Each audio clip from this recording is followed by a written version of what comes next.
आदम सिंह।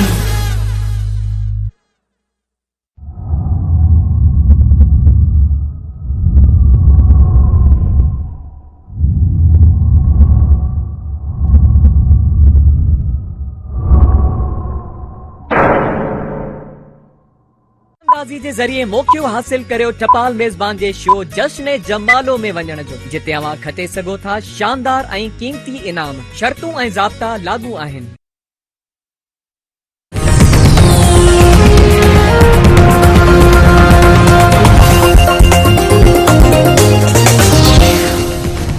वज़ीर आज़म शहबाज शरीफ अॼु 2 ॾींहनि जे दौरे ते सऊदी अरब वेंदो। परॾेही ऑफिस जी तर्जुमान जो चवणु आहे त शहबाज शरीफ रियाज़ इन्वेस्टमेंट फोरम 2024 में शिरकत कंदो। सऊदी वली अहद मोहम्मद बिन सलमान सां बि मुलाक़ात जो इम्कान। शहबाज शरीफ जो 31 अक्टूबर ते कतर वञण जो बि इम्कान। COP29 में पाकिस्तान जी नुमाइंदगी कंदो।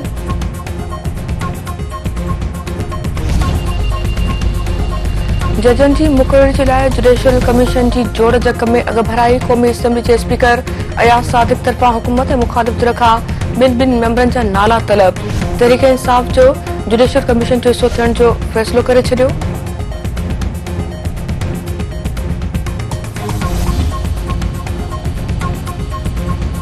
सिंध सरकार सिंधु दरिया मां 6 केनाल कढण जो फ़ैसिलो वापसि वठण जो मुतालबो करे छॾियो।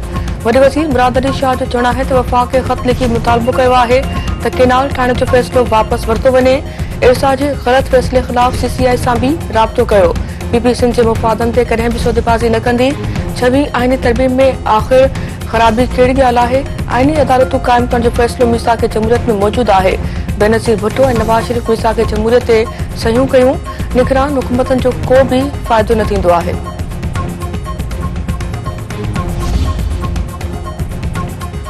गॾियल क़ौमुनि में अमरीकी नुमाइंदे लिंडा टॉमस ग्रीनफील्ड चयो आहे त ईरान इसराइल ऐं अमरीकी अहलकारनि ते वधीक हमला कया संगीन नतीजा भोगींदो।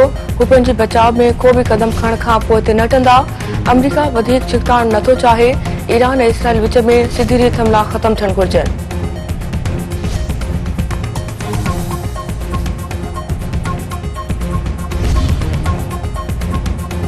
PTI बानी बाबति कांग्रेस मेंबरनि जो ख़त अमरीकी सदर खे मिली वियो।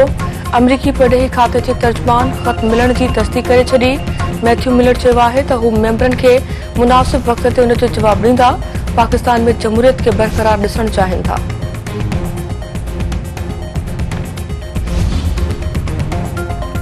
शहदादकोट भरिसां लाड़काणो कंबर रोड ते मोटरसाइकिल ऐं ट्रैक्टर में टक्कर, 2 ॼणा फौत। इम्तियाज़ बिरोही ऐं रमज़ान बिरोही जो मड़ इस्पताल मुंतक़िल।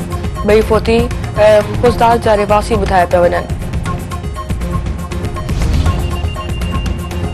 ऐं ऑस्ट्रेलिया ख़िलाफ़ 3 वनडे ऐं T20 मैचुनि जी सीरीज़ खेॾण जे लाइ क़ौमी स्क्वाड जा 7 रांदीगर पहिरें मरहले में ऑस्ट्रेलिया पहुची विया। शाहीन आफरीदी, नसीम शाह, बाबर आज़म ऐं हारिस रऊफ़ समेत पाकिस्तान जे स्क्वाड में शामिल 7 रांदीगर मेलबर्न पहुता। ॿिए मरहले में स्क्वाड जा वधीक रांदीगर अॼु राति कराची खां ऑस्ट्रेलिया लाइ रवाना थींदा। 3 वनडे मैचुनि जी सीरीज़ जी शुरूआति 4 नवंबर खां थींदी।